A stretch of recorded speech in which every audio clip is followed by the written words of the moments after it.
Le cygne noir, le goût de la rédemption. Au cœur de Paris, sur les rives de la Seine, s'élevait l'élégant et splendide restaurant Le Cygne Noir. Michel Cassel, le propriétaire de ce fier établissement, est l'un des chefs les plus célèbres de la ville. Cependant, derrière sa brillante carrière, il cache un sombre secret. Des années auparavant, il avait volé les recettes d'Angélique Dubois, la talentueuse chef qui travaillait dans sa cuisine, et avait saboté sa carrière sans pitié. Chapitre 1. L'ombre du passé. Au cœur de Paris, sur les bords de la Seine, l'élégant et glamour restaurant Le Cygne Noir était autrefois l'un des favoris de la ville. Récemment, cependant, la réputation du restaurant a souffert, sa clientèle a diminué et il a perdu sa splendeur d'antan. Michel Cassel, le propriétaire du restaurant, cherche désespérément une solution pour comprendre la cause de ce déclin. Michel ne comprend pas pourquoi son restaurant, dont il a toujours été fier, est devenu ainsi. Pourquoi les clients ne viennent-ils plus? La qualité de la nourriture avait-elle baissé ou le service s'était-il détérioré? Afin de trouver la réponse à ces questions, il décide de se rendre dans son restaurant en tant que client ordinaire, en cachant son identité. Un soir, vêtu d'un costume élégant et portant des lunettes de soleil, il entre au Cygne Noir. L'atmosphère du restaurant n'est plus aussi vivante et joyeuse qu'auparavant. Les tables sont vides, les serveurs ont l'air fatigués et désintéressés. Michel s'assit à une table dans un coin et commença à étudier le menu. Après avoir commandé son repas, il commença à observer son environnement. Le silence du restaurant lui est insupportable. Autrefois, à cette heure de la journée, le restaurant était bondé, plein de rires joyeux et de bavardages. Maintenant, on n'entendait plus que les chuchotements des clients, assis à quelques tables.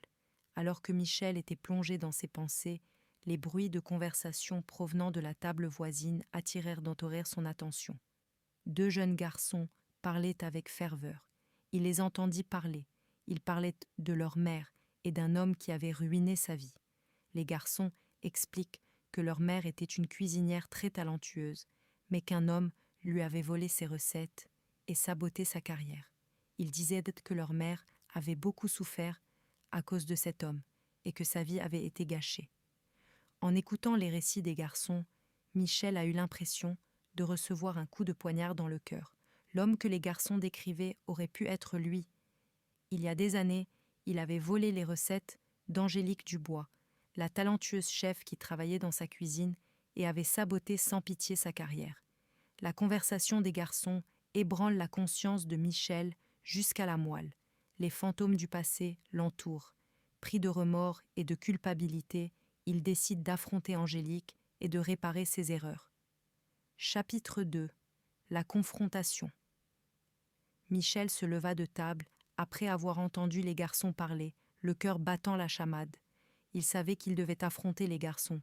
Il s'approcha d'eux et leur dit d'une voix calme « Excusez-moi, je vous ai entendu parler. Vous parliez de votre mère, n'est-ce pas ?» Les garçons regardent Michel d'un air sceptique.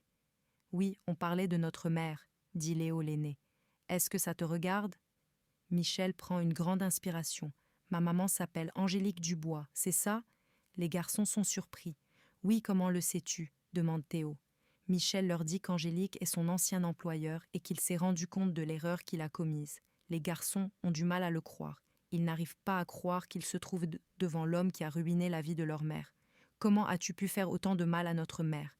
demande Léo avec colère. « Tu lui as volé ses recettes et tu as ruiné sa carrière. » Michel baisse la tête. « Tu as raison, » dit-il. « Ce que j'ai fait est impardonnable. Je le regrette beaucoup. » Les garçons sont touchés par la sincérité de Michel.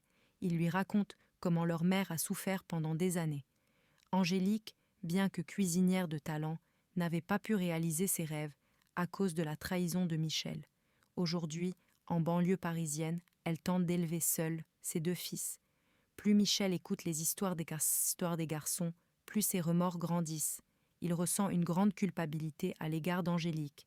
Il est déterminé à faire tout ce qui est en son pouvoir pour réparer ce qu'il lui a fait. Il dit aux garçons qu'il veut parler à leur mère. Il leur a demandé de l'emmener chez Angélique. Les garçons sont d'abord hésitants, mais ils commencent à croire à la sincérité de Michel, ils acceptent de l'emmener chez leur mère. Alors qu'il roulait vers la banlieue de Paris, Michel se prépara à affronter Angélique. Il réfléchit à ce qu'il va dire, à la façon dont il va s'excuser. Mais il savait que, quoi qu'il dise, cela ne compenserait pas l'erreur qu'il avait commise. Lorsqu'ils arrivèrent chez Angélique, Michel frappa à la porte. En ouvrant la porte, Angélique est surprise et en colère lorsqu'elle voit Michel. Elle se met à lui crier dessus et lui demande de partir.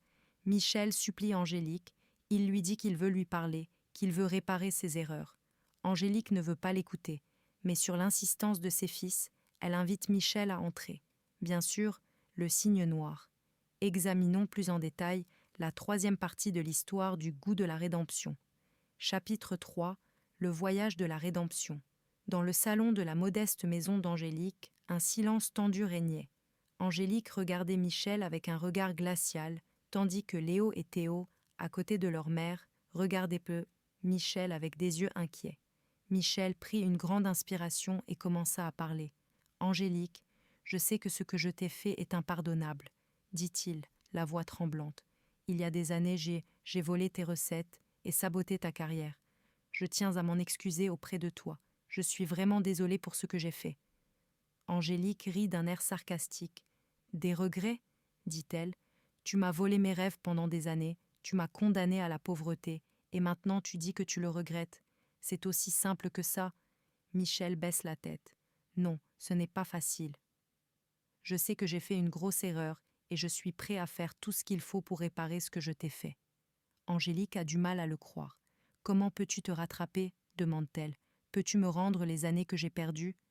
Peux-tu me rendre mes rêves ?» Michel s'arrête un instant. « Non, je ne peux pas changer le passé, » dit-il, « mais je peux t'offrir un nouvel avenir, un poste important t'attend au cygne noir. Nous avons besoin de votre talent et de votre créativité.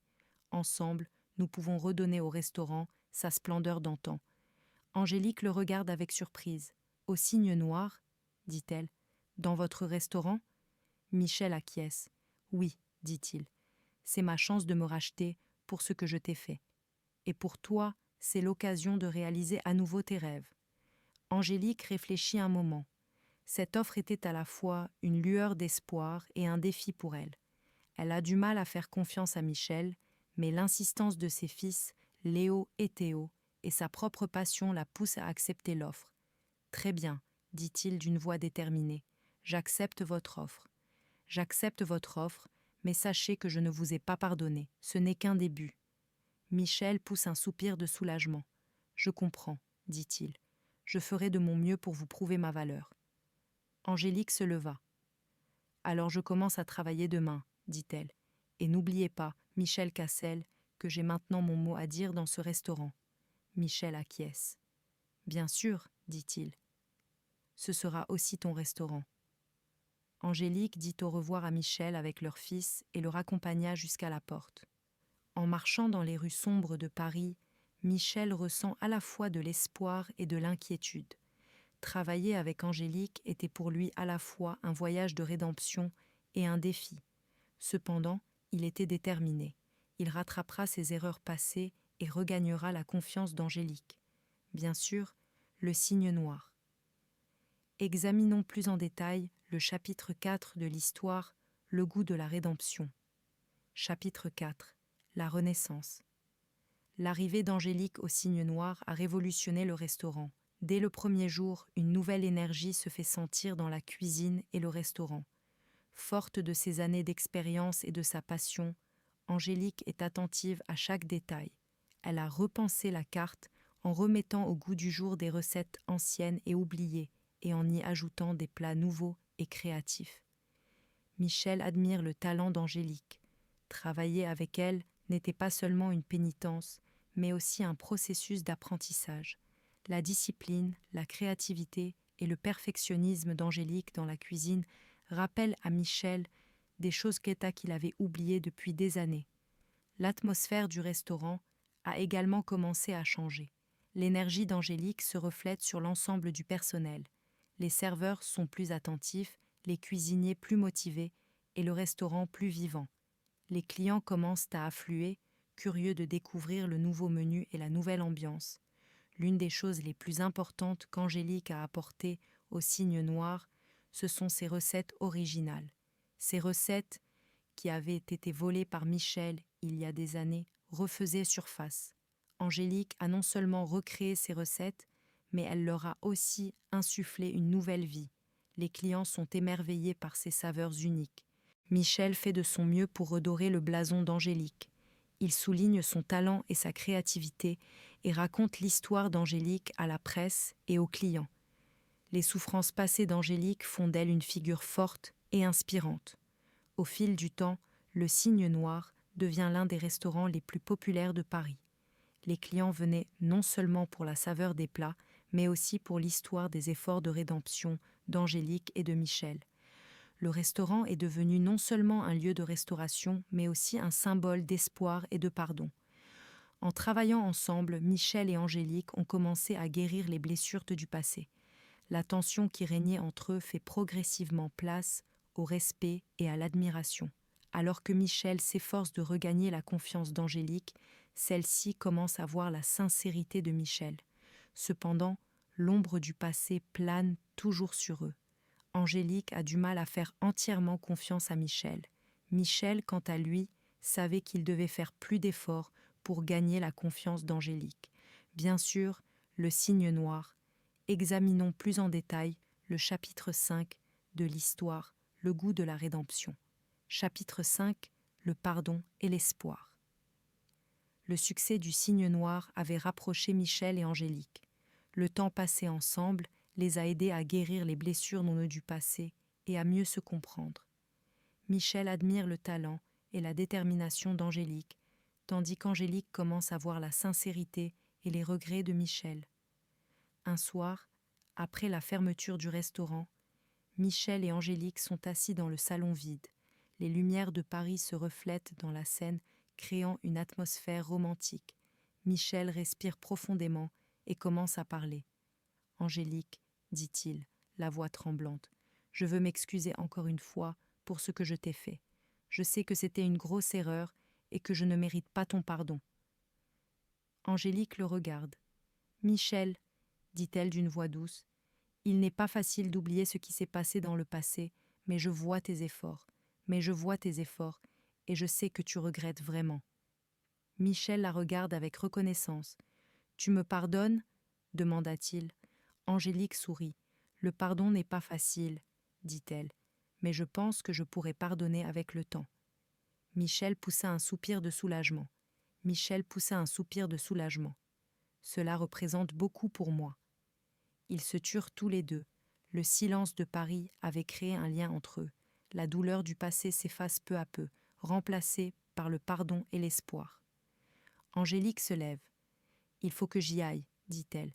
Les garçons m'attendent. » Michel se lève pour l'accompagner. « Je te dépose, dit-il. » Ensemble, ils marchent dans les rues sombres de Paris. En chemin, ils parlent du passé, de l'avenir et de leurs rêves. Au fur et à mesure qu'ils se connaissaient, leur lien s'est renforcé. Lorsqu'ils arrivent chez Angélique, Michel lui dit au revoir. Il lui dit « À demain ». Angélique sourit. « À demain », dit-elle. Sur le chemin du retour, Michel ressent un sentiment de paix. La possibilité du pardon d'Angélique lui donnait de l'espoir. Il se sentait libéré du poids du passé. Le lendemain, tout est rentré dans l'ordre au restaurant. Les clients apprécient les délicieux plats d'Angélique et le service amical de Michel. Le Cygne Noir est à nouveau l'un des restaurants les plus populaires de Paris. En travaillant ensemble, Michel et Angélique ont reconstruit non seulement le restaurant, mais aussi leur propre vie. La douleur du passé a été remplacée par le pardon, l'espoir et le désir d'un nouveau départ.